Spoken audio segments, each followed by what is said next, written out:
hello hello hello ये कत छी गए देखाइ न साँझ पड़ गेल के जल्दी आ न रिया गेली ओते नहीं बिताना ओम शंकर परसा हरभिंडा साँझ पड़लोगे छौरी साँझ पड़लोगे साँझ पड़लोगे छौरी साँझ पड़लोगे या न ये करे जा देखी साँझ पड़लोगे साँझ पड़लोगे छौरी साँझ पड़लोगे साँझ पड़लोगे छौरी साँझ पड़लोगे आबै छियौ रे छौड़ा आबै छियौ रे मेकअप लगा के छौड़ा आबै छियौ रे आबै छियौ रे छौड़ा आबै छियौ रे मेकअप लगा के छौड़ा आबै छियौ रे आबै छियौ रे छौड़ा आबै छियौ रे रे रुक ना आबै छियौ कते अकैली छी रे गया नो मछरो कटैया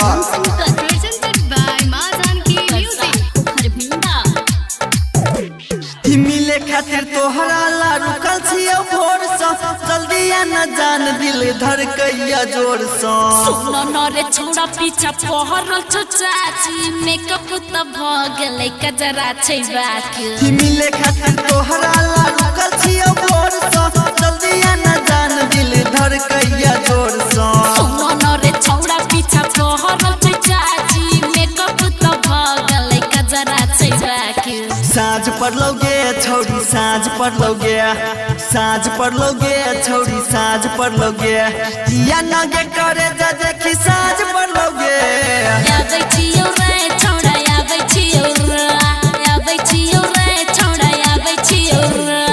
कते देर लगेबे गे या न रे आबै छियौ बस 2 मिनट रुक ना Presented by माँ जानकी म्यूजिक ओम शंकर परसा हरभिंडा हमारा तू किया तोरे छही विश्वास गे जल्दी आ न जान टाइम होई छै नै पास गे 2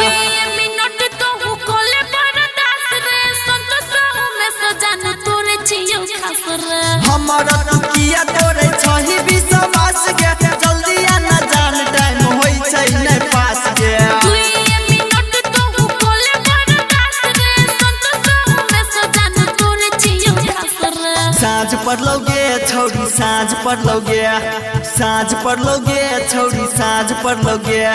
या न गे करे जा देखी साँझ पड़लोगे आबै छियौ रे